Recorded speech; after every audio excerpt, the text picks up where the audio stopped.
Hoy es 2 de junio. Buenos días, hoy es 2 de junio de 2021 y hoy toca el capítulo número 14. Lorde de cerdos pardos. La aldea es de un asentamiento de poco más de 2 veintenas de chozas y un gran pabellón central que se apiñaba en el mismo borde del bosque sombrío. Daba la impresión de que surgiera de la fronda, en lugar de bordearla, de manera que era difícil distinguir dónde terminaba el pueblo y dónde empezaba el bosque. A pesar de lo avanzado de la noche, Lorde de cerdos pardos estaba profusamente iluminado con velas en todas las ventanas y los lugareños en las puertas y las calles portando antorchas y linternas. En otras circunstancias y con otra compañía, Stone habría podido haberlo encontrado acogedor, alegre, incluso encantador, en su estilo dudar, pero esta noche no. Todo el pueblo había salido para ver a los prisioneros y el recibimiento no era amistoso. Stone caminaba delante de la milicia, bajo la gélida mirada de los pobladores. Los niños estaban muy delgados. Eso fue lo primero que advirtió. Uno de ellos, y a continuación otro, se adelantaron con las manos extendidas en el tradicional gesto implorante de los mendigos. Pero los adultos los hicieron retroceder, reprendiéndolos con frases cortantes y secas como latigazos, en la lengua de Lemis. Stone frunció el entrecejo y se esforzó por captar alguna palabra en solánico o en común en las conversaciones. Solo oyó el lenguaje de Lemis, con su abundancia de vocales largas y pausas, como cuando se oye el sonido de voces en otro piso de una casa. De vez en cuando, alguien les arrojaba cosas.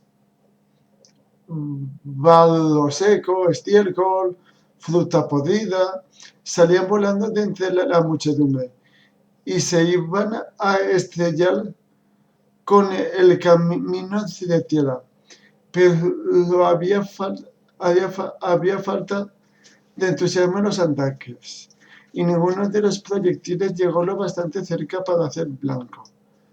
Mada caminaba en silencio tras él, bajo la custodia sorprendentemente gentil de un corpulento campesino, a quien el capitán Doyle llamaba Odón.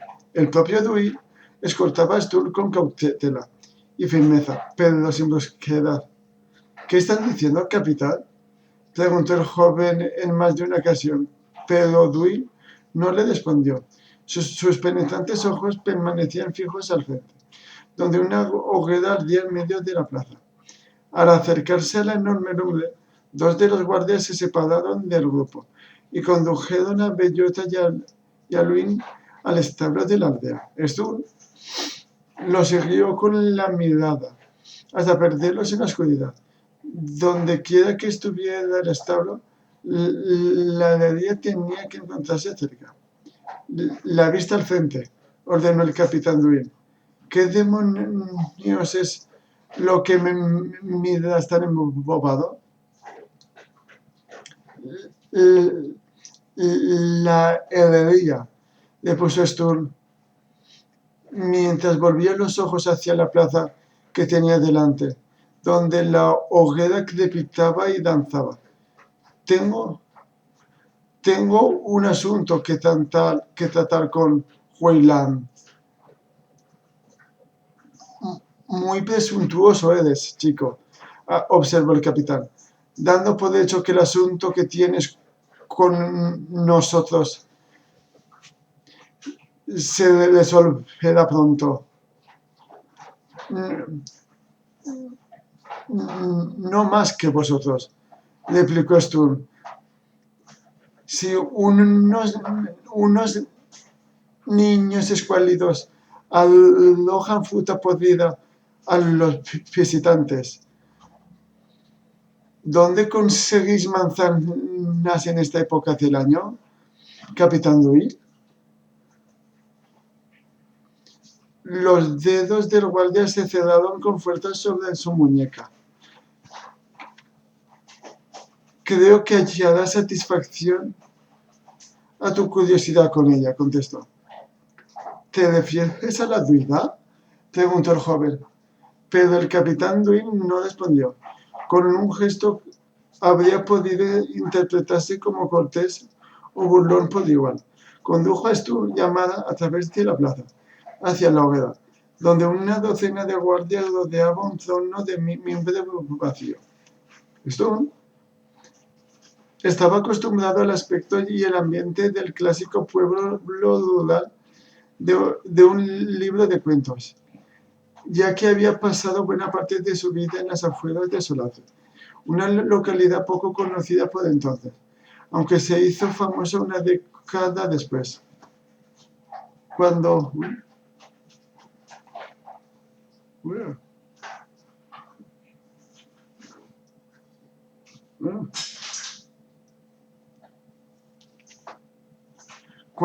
Jack Derry se refirió al orden de cerdos pardos. Sturm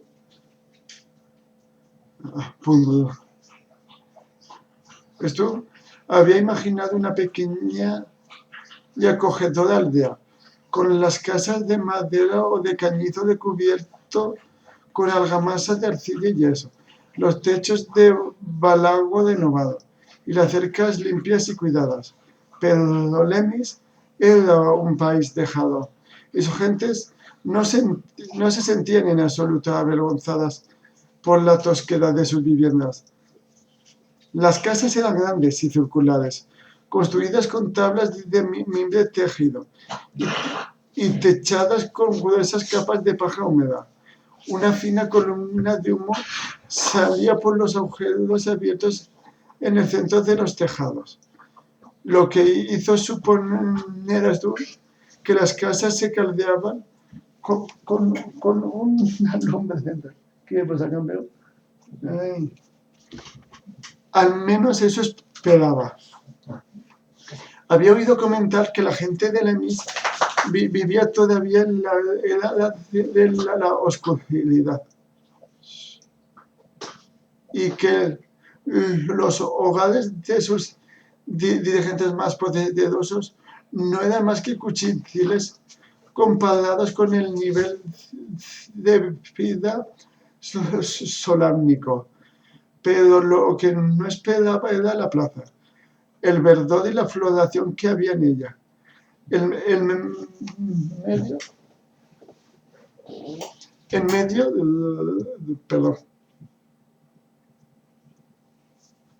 de un pueblo gris e inhóspito, las casas de la plaza habían reverdecido, hojas y enredaderas brotaban con profusión de sus paredes, como si aún corriera la savia por la madera de los tablones.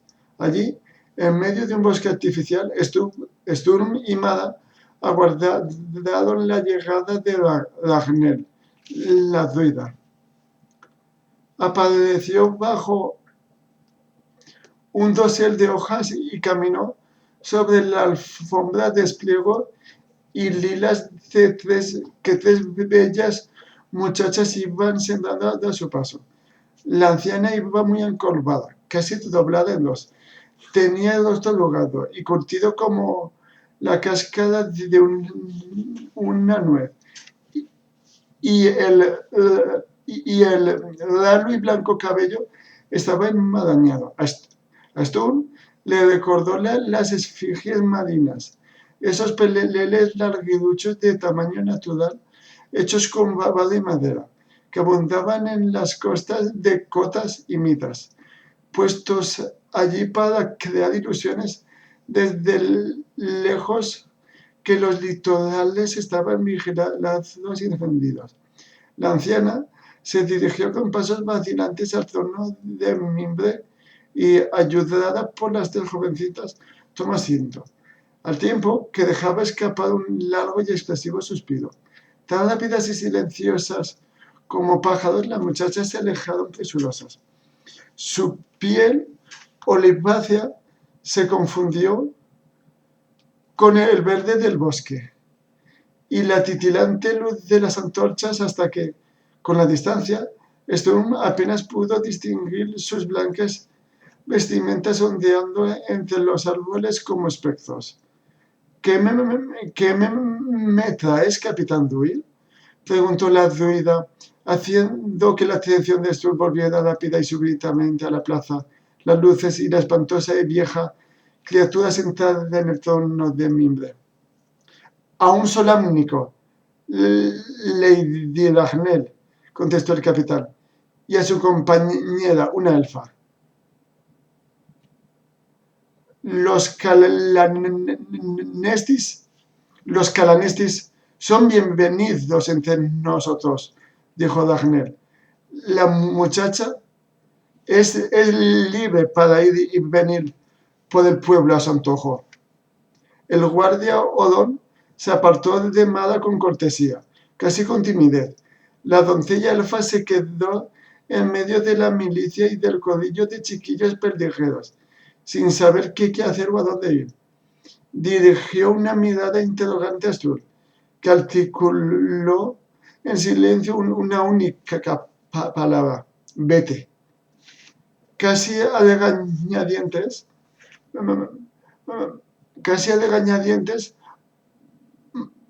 Mada se abrió paso entre la multitud hasta el perímetro de la plaza y al límite de la luz irradiada por la hoguera.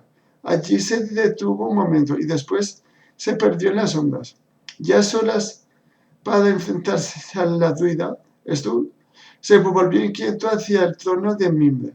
No sabía lo que le aguardaba, y la incertidumbre era aún mayor teniendo en cuenta las historias que había oído sobre los druidas de esta zona. Stur detestaba la incertidumbre y templó el ánimo para no dejarse sorprender por lo que quiera que la anciana tuviera en mente. El culto druida era poco más que un rumor para la mayoría de los caballeros de Solamnia, coexistiendo en la sombra de otras religiones. Parecía ir expresamente en contra de todas ellas, de manera que el clero solámnico llamaba paganos y herejes a los druidas. Se decía que en algunas partes de Ansalón adoraban a los árboles y que en otras practicaban una magia extraña y cambiante, que crecía o menguaba en fuerza con las estaciones, en lugar de con las lunas, como ocurría con la magia de los hechiceros. Coño.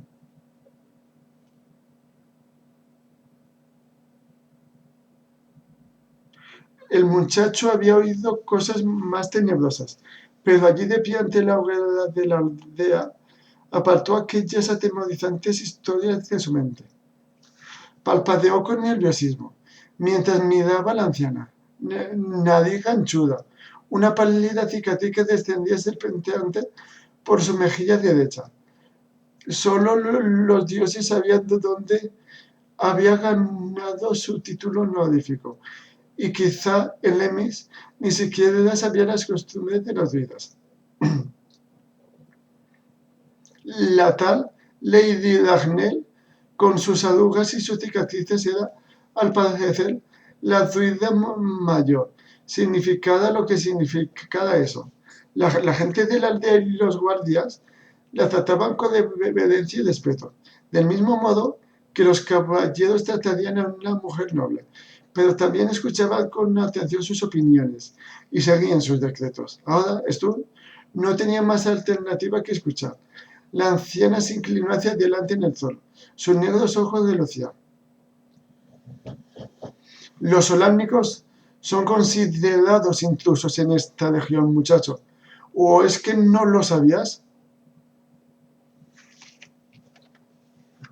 Voy de camino al bosque que tenéis detrás, declaró Stur en sus mejores modales solámnicos.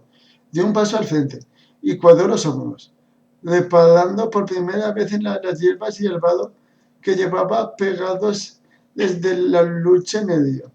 Deseo poseer la autoridad, la seguridad de un Lord Alfred o un Lord Gunther. Su voz, novicia en desafíos y alocuciones, sonaba débil y entrecortada en medio de esta lústica asamblea.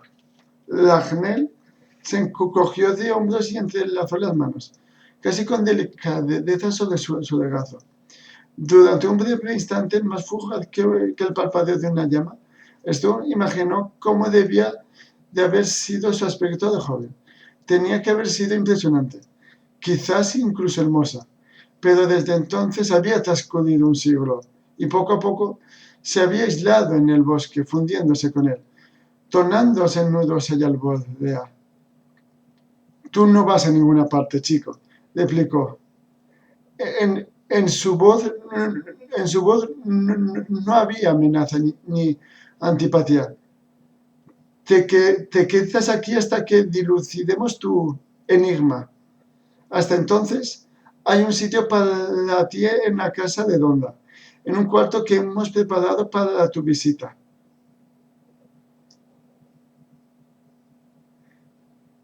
Quizá tenga una mejor acogida en la casa de Jack Dudley, sugirió Stur. La druida parpadeó.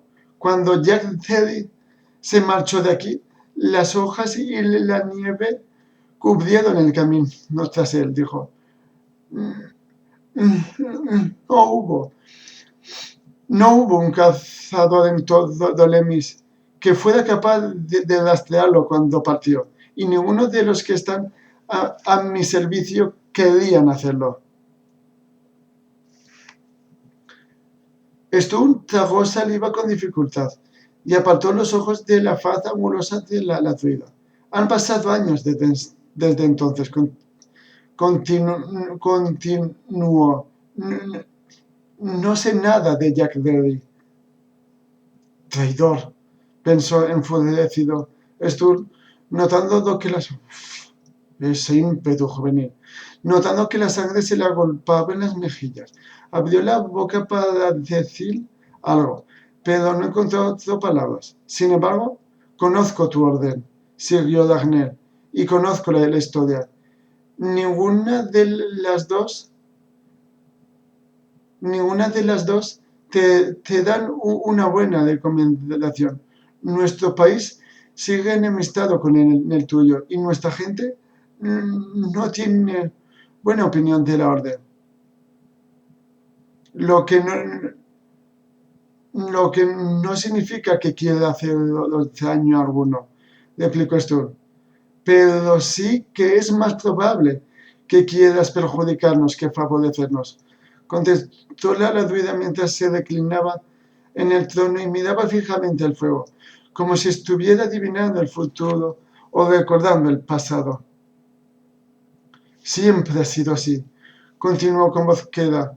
Vuestros caballeros han cabalgado por estas tierras como una plaga de vendavales, arrasando pueblos y esperanzas, en su incesante empeño de imponer algo que llamáis lícito y bueno.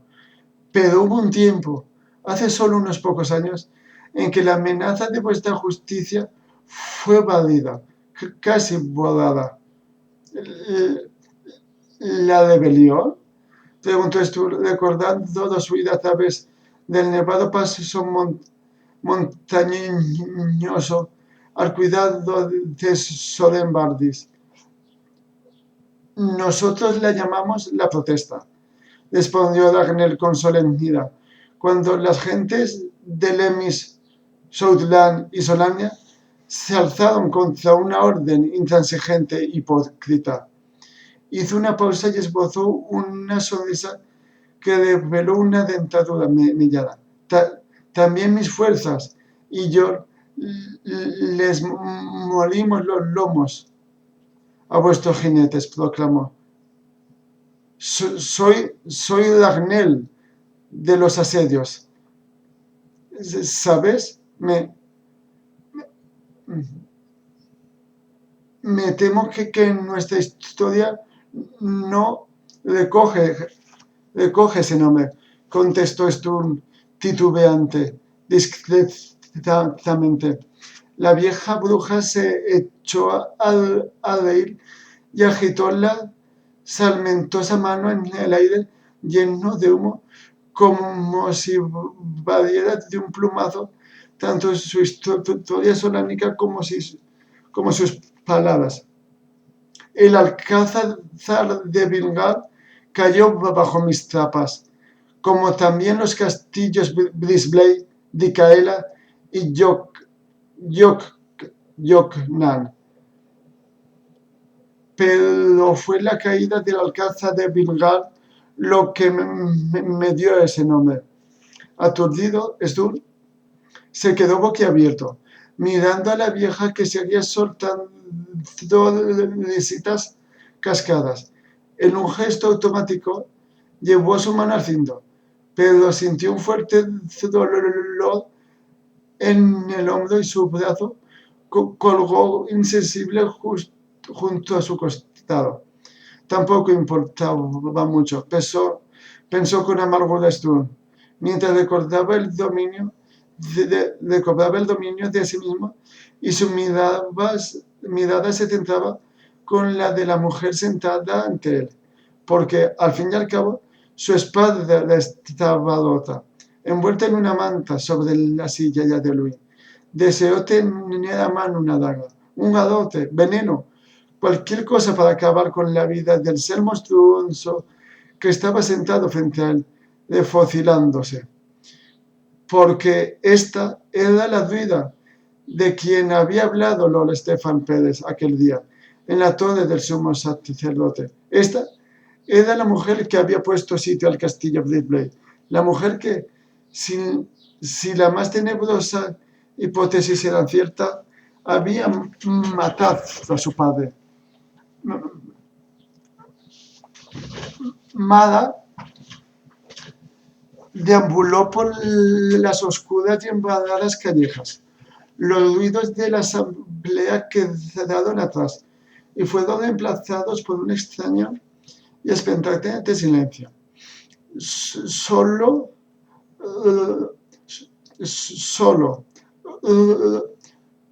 roto por los trinos de ruiseñores, el ulular de búhos y de vez en cuando el apagado e inquieto relincho de un caballo en el establo.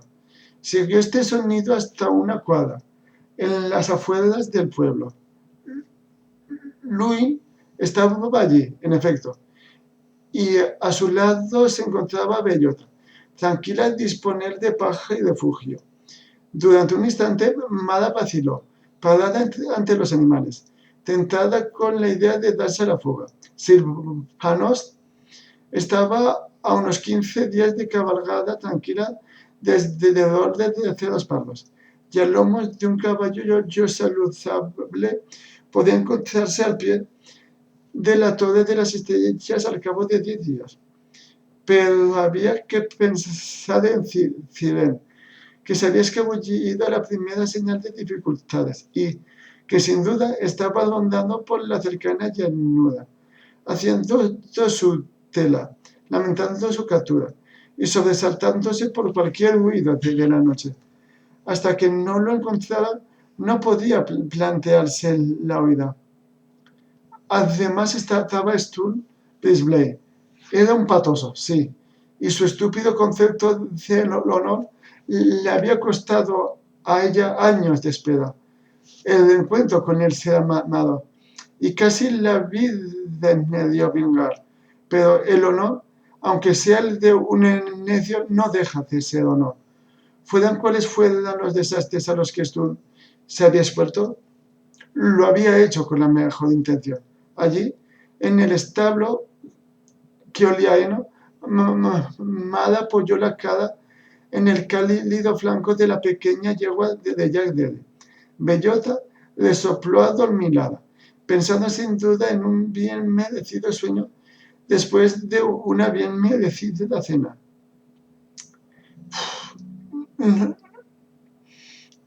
No puedo marcharme y dejar solo a ese simplón, ¿verdad? Preguntó Mamada a nadie en particular, con la mejilla recostada en la grupa de bellota. Alguien tiene que quedarse con él y protegerlo. La gente de Lemis no tiene mucha simpatía a los de su clase, y aquí está en un pueblo hostil. Bajo a esto y hizo una pausa. Escuchó atenta, gozando al máximo sus perspicaces oídos elfos. Pero el ruido lo había hecho un ratón, en el sobrado y desalmado. Continuó en un susurro. Pero eso tiene fácil remedio. Rápidamente la doncella elfa cogió la espada rota, todavía envuelta en una manta, y salió en busca de la herrería. Weyland, el heredero, era corpulento, incluso comparado con los hombres que se dedicaban a su profesión, y la circunferencia de sus antebrazos igualaba la de la cintura de Mara. Aunque su comportamiento era bastante amable y sus modales agradables, su imponente físico la amedrentaba, y Mara le moloneó cerca de la puerta de la fragua en tanto que el prodigioso heredero tomaba asiento en un banco y desenvolvía la espada. «Otra vez esta, ¿eh?», comentó con una voz que retumbaba como un desprendimiento de rocas laderas abajo. «¿Otra vez?», preguntó Mada. «¿Quieres decir que ya la habías visto antes?». Desde luego, señora», contestó el heredero mientras giraba la magnífica empuñadura solánica en su enorme y tiznada mano. «Es fácil recordar una espada como esta, que sin duda ha pasado de generación en generación. En ese sentido, aquí, en el orden de Cerospardos, la única herencia que dejamos es la pobreza. Vi esta espada hace unas 6 semanas, a mediados de invierno. Sí, cuando Lunitari empezaba su aproximación al mismo sector». Perdón. Es que ahí siempre tengo una corteza. «Al mismo sector celeste al que se dirigía la luna blanca», dijo Mada. Estaba sorprendida de que el heredero supiera tanto de astronomía. ¿El muchacho que te la trajo? «No era un muchacho, señora, sino un hombre maduro», la corrigió el heredero, sin dejar de examinar el alma. Por el acento era del norte. «Pero no soy de los que preguntan a otros sus orígenes». Soltó la espada rota, primero la hoja y después la empuñadura, sobre el banco que había frente a él. Su expresión era pensativa, sagaz. Siguió con un dedo el trazado de las lunas grabadas a lo largo de la hendidura central de la hoja. «Pero debería habérselo preguntado», comentó Weyland, a la vista de lo extraño de su petición y todo lo demás.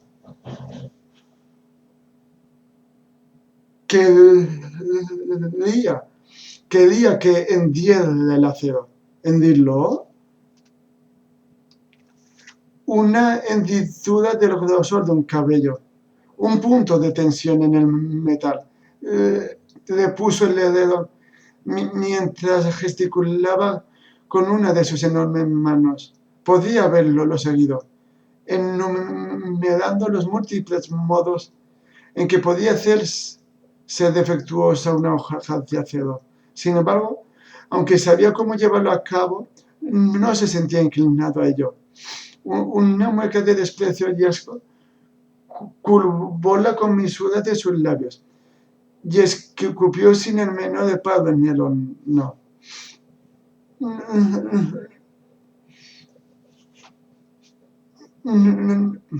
«No hago esa clase de trabajo», explicó. «Estropear un alma es labor de bribones». Miró la hoja amorosamente y la cogió otra vez. Es de bárbaros deteriorar un acero como este. Pero aquel hombre era un señor.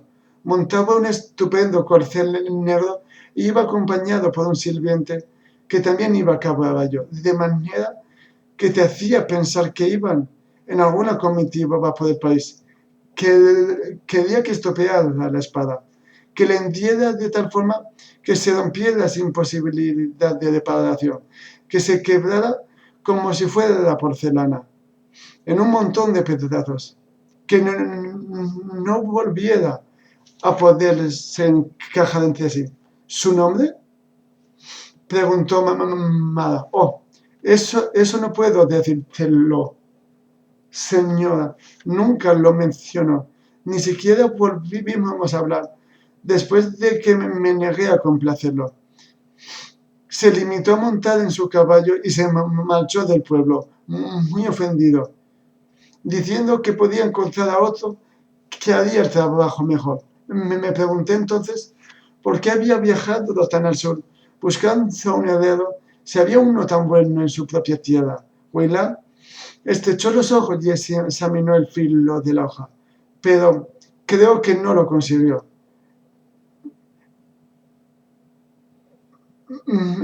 Mi maestro podría haberlo hecho, únicamente él. Entre todos los herederos que conozco, tenía la destreza para lograrlo. ¿Tu maestro? Repitió Mada.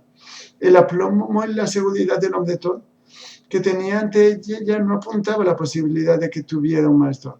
No podía imaginar a Winland de aprendiz. Oh, sí, desde luego.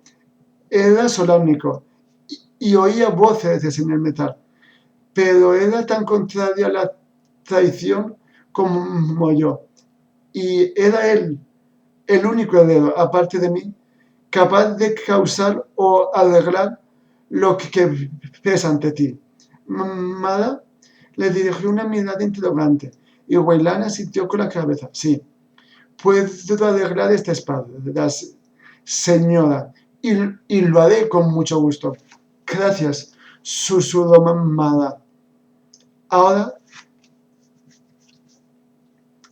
tenía que discutir la manera de pasarle el alma al prisionero.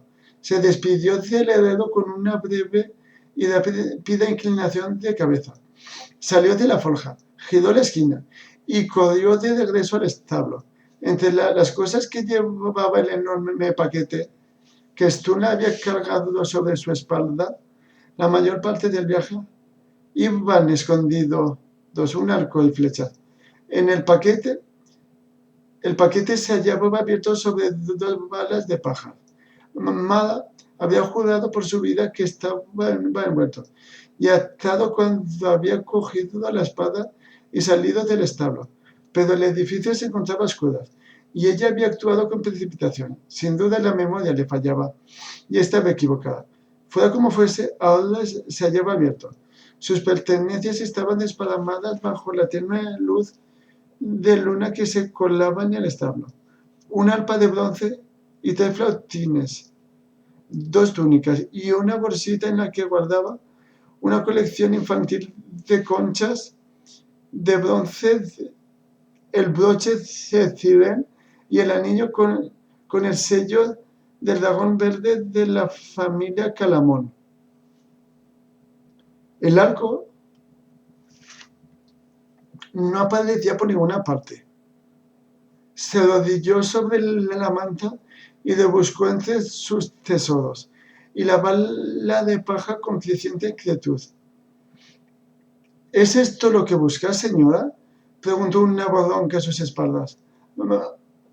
Mada se volvió con rapidez. El capitán Doyle estaba de pie a su lado, sosteniendo el arco y la aljaba con las flechas.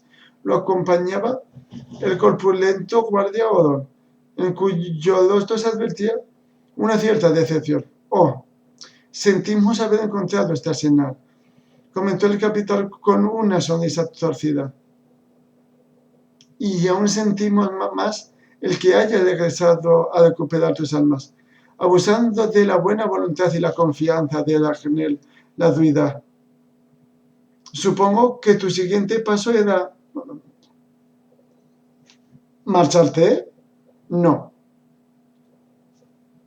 contestó Mada. El capitán estrechó los ojos. Bien, pues si tenías intención de llevar almas en un lugar tan pacífico como nuestra aldea, ¿cuál era cuál era el propósito? Yo comenzó Mada, pero enmudeció al comprender que Zui le había hecho caer en la trampa.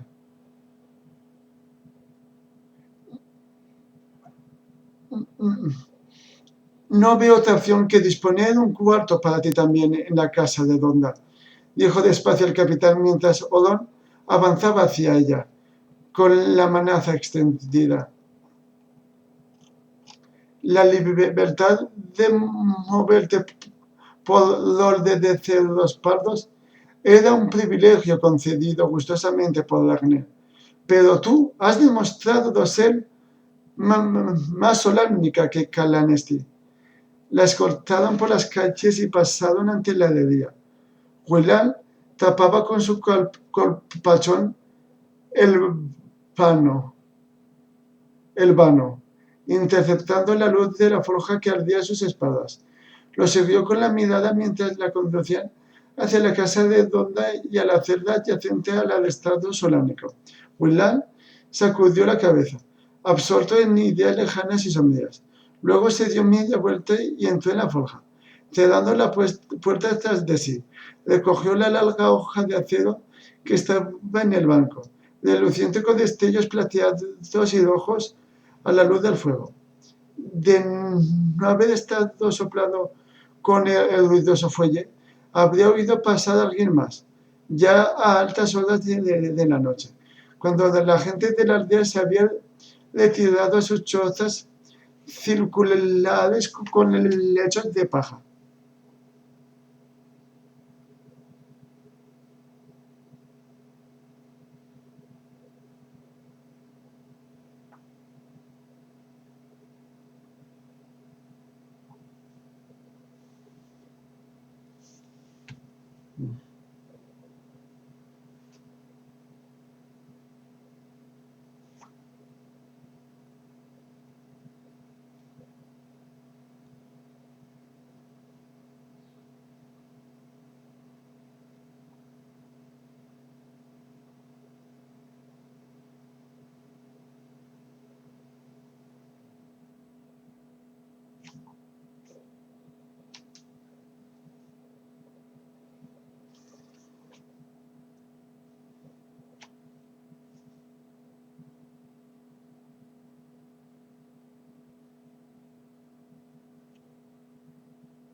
En el exterior algo cruzó alzadillas, avanzando con cuidado por un callejón cercano, sin hacer otro ruido que un leve chillido, como el de un grillo. Sin embargo, en aquel extraño e inhumano lenguaje había palabras humanas, temores humanos y lamentos. Fin del capítulo, besitos, mumus, hasta mañana.